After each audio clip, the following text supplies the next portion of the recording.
Be frank about this. Government is too big, it does too many things, and it does almost nothing well. And the taxpayers deserve better. They deserve a more responsive government, a more efficient government, one that is leaner and more focused on its primary objectives. A media frenzy on Capitol Hill Thursday for Trump allies Vivek Ramaswamy and Elon Musk.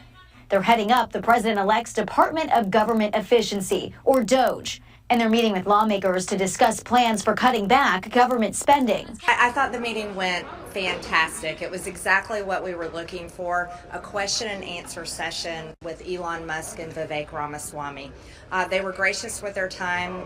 Many of the members, pretty much almost all of them, lined up at 3 mics and went through the process of expressing their concerns, their frustrations, also talking about bills that they have sponsored and their ideas of how we can truly tackle this massive deficit, cut spending, and lower inflation. What was the number one concern expressed in there? The biggest concern is our debt. And as a country, it doesn't matter where you fall on the political divide, this debt is going to crush every single one of us. And to quote Elon, he said something extremely important. Every single payment that the federal government pays out, we need to be checking those payments to see if they're legitimate. And that's something that hasn't been done. I don't know if it's ever been done. There's a massive amount of waste, fraud, and abuse that we have to tackle, and I will be doing that with my subcommittee, and I am looking forward to exposing every single unelected bureaucrat, every single agency that is wasting the American people's money, and the big government departments that need to be exposed for how they're not serving the American people. Is there a call to cut $2 trillion in spending by 2026? We didn't mention an exact number. All we talked about was cutting spending. Elon and Vivek talked about having a naughty list and a nice list for members of Congress and senators and how we vote and how we're spending the American people's money. I think that would be fantastic. But one thing is for sure, if we can cut spending, we'll be lowering inflation, and that'll be good for everyone. When do you start work on your subcommittee? When does that kind of start? Well, as we all know, the next Congress will convene on January 3rd.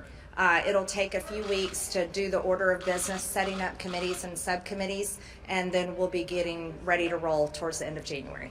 Did Musk say that he would expose and shame Republicans for not cutting spending? I know that Chip Roy said that he had proposed that and Musk had agreed with him. Did he agree with him? Or Elon said that there will be, he said, a good list and a naughty list. They also have great ideas that they'll be working on with DOGE. Now, this will be separate from Congress.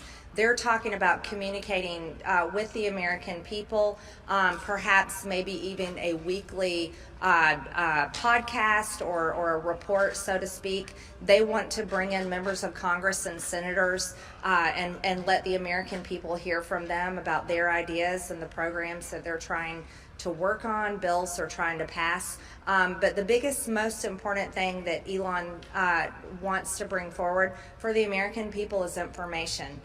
His big concern that he talked about today is how many Americans don't even know that we have a deficit or a debt of $36 trillion. And he feels like if we can educate the American people, getting the American people on board, it puts the right pressure where it belongs on the House and the Senate to do this job correctly. How do you convince people who don't want to cut spending to cut spending? Cutting waste up here is kind of like going to heaven. You know, everybody wants to do it, but nobody's quite ready to make the trip. Okay? Will this time be different? I hope so. Iowa Senator Joni Ernst is the chair of the Senate DOGE caucus. She's already shared her plan with Musk and Ramaswamy, which she says will save the federal government $2 trillion. Part of that includes ending remote work or offloading empty buildings. If we're not using the space, we need to get rid of it. And federal employees, you need to earn the right to telework. DOGE has bipartisan support on the Hill, but at least one House Democrat says the concept is unconstitutional. The Constitution does not permit the president to simply avoid what the Congress has done. That power of the purse is with the legislative branch, not the president. There are already some roadblocks for the Doge team seeking to trim the federal workforce. Thousands of Social Security workers recently signed a new union contract ensuring telework through 2029, a deal that would be extremely difficult for Trump to overturn. In Washington, Rebecca Castor, Fox News. Rebecca, thanks so much. In the meantime here, let's bring in our other colleague there at Fox News Radio, Ryan Schmelz. He covers all things Capitol Hill. He joins me. Ryan, good to see you here. And you just heard Rebecca's report, and you heard that soundbite from California Democrat Zoe Lofgren. That's a question I have. What statutory authority does Congress have or need to have to partner with, work with the Department of Government Efficiency? A lot on that question remains unclear, does it not?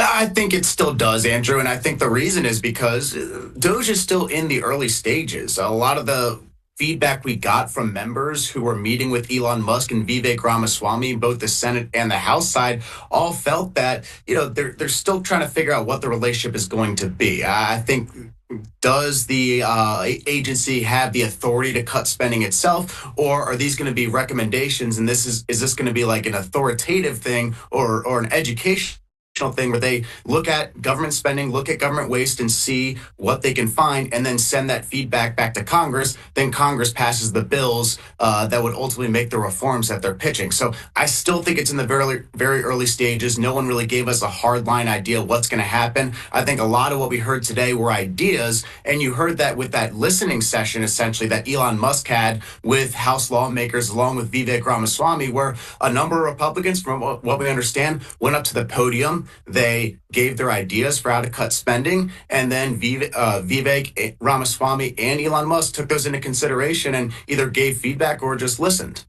So, Ryan, what are some of the ideas? I've heard completely eliminating the Department of Education. I've heard getting every federal employee back into their relevant office 5 days a week. What others?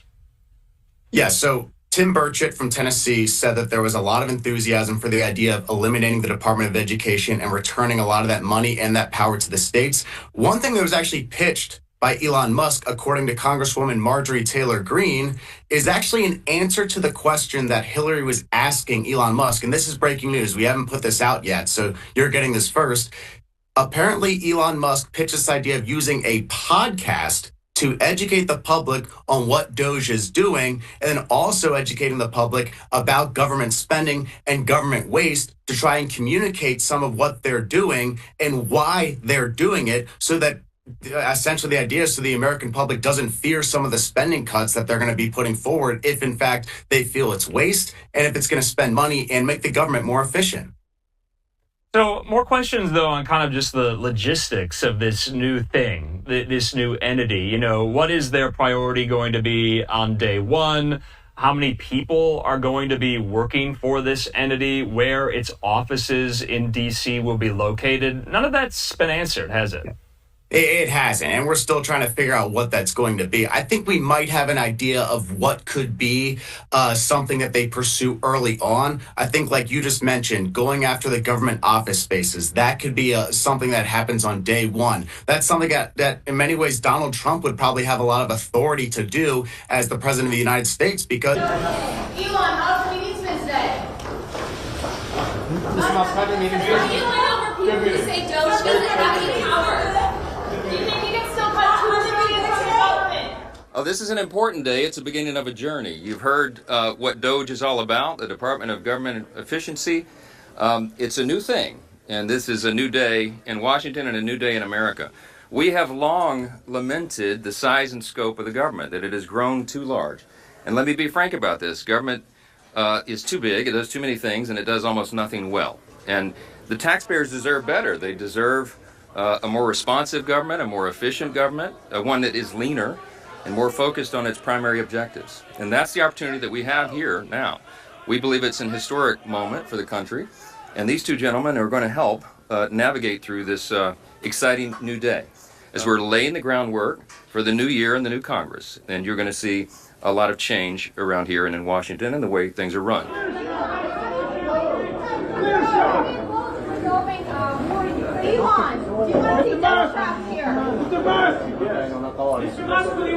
It airs this Sunday on Meet the Press. And here's some of what Trump had to say about his embattled nominee for Defense Secretary, Pete Hegseth, late today.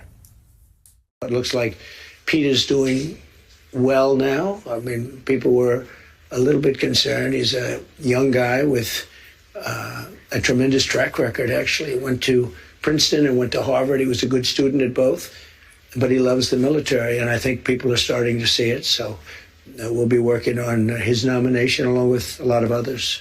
Since you bring him up, do you still have confidence in Pete Hegseth? Yes, I do. I really do. He's a very smart guy.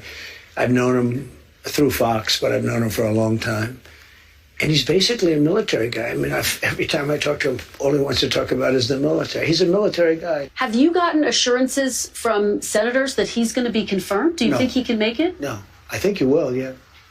I've had a lot of senators call me up saying he's fantastic.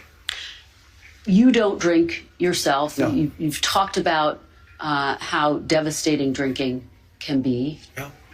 How concerned are you that the person who you picked for this top job at the Defense Department, at least according to those who've worked with him, has struggled with drinking? But I've spoken to people that know him very well, and they say he does not have a drinking problem.